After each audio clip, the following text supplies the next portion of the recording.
حدادي وحمداني كسوين بالله من نأزانين حدادي شيء نأزانين حمداني شيء هيك كان ناسي إما قساكين بأقوال سلف علين أما سلفي صالح من سيجي لك آوان فرموه لباري أما قالاتانو لباري أم جروبانو لباري أم خلقانو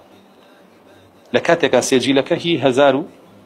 صد صار الله مو بيشن هن أواني جنان زاني وحدادي شو نان زاني وحمداني شيء وبهتان يتربدوزنا اشتكي تربدوزنا وبونا وزرعنا جماعتي أبا الحسن كشيخ كتان لقل قبري كوبيتو باشا داء شيء لقل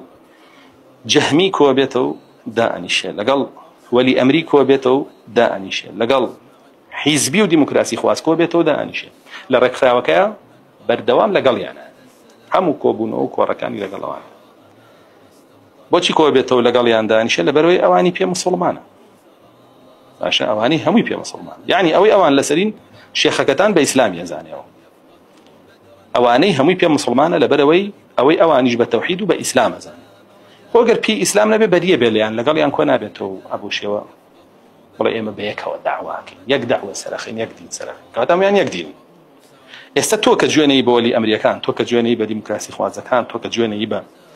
جهمية كان توك جواني با قبرية كان توك قسام بيلي توك كتكفيري أنا كيت يخو شيخك واناك بدو أي شيخك وناك بدروك لقال شيخك وبشانو بالش يعني هلا بيش يعني إمامة لا بيش هموش يعني ونيجكا هر لويك كوبن ولا ريخراوكان كبانك أدا يا كاتي نيوش دي لا بيش همي هنو نيوشي كردو أشي كاو دروسي شيء بدروش يزاني وبتشاك يزاني تتوبو خد جيل كردو نايكي تبو باش يزاني ها برو دواي شيخ كتكو يعني بونا تبداني بيابني بقول شيخ كم واحدة هم يعني قبولة ومنيج واحدة هم يعني مقبولة ديك هم يعني قبولة بونا يبولي أمري بقسم بيالي بونا يبقى ديمقراطي فاز بقسم بونا بيبقى جهمي بقسم بيالي جهمي أشعري بونا بيبقى قبري بقسم بيالي وش هاي إنسان كدروي كله قال منهجي خويا لي هم ينشون تجحري ضبك هو يا ملدرو بخراب وبغلط زان حتى نتشين جحري ضبك بدوانا لمن رازينا فخوان بدوا يهود ونصارى يا رجل يهود ونصاراش روما أشكرايا رومانيا كانوا وقال يهودي استن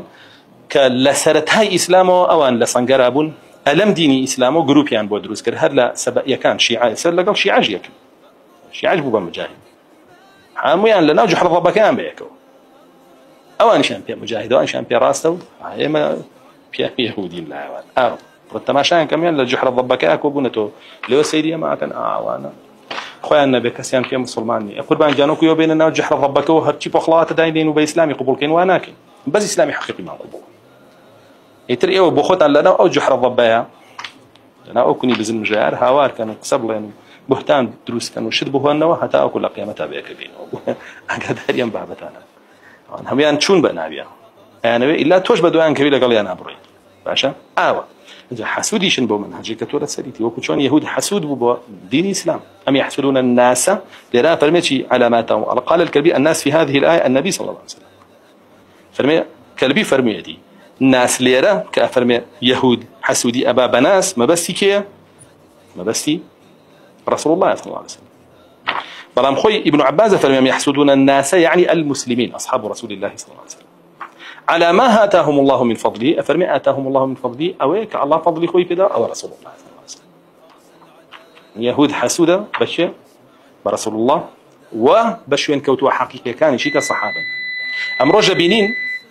كساني كي قمراو سلي الشباب بأشكرا حسودا بو كساني كلسر بازي صحابة خمان بشاوكاني خمان يبيني حسود بو كساني لسر بازي صحابا أو ناونا تورانان لأنينو خوان لجحر ضبكنا أنا درو كأشتري بيان هني تدرو لكوني أو بزن مجي لنا أو بوغان وبيسي بوخلواتها وأزان انتو دجمن يعني رقل يعني وأنت ضربان لي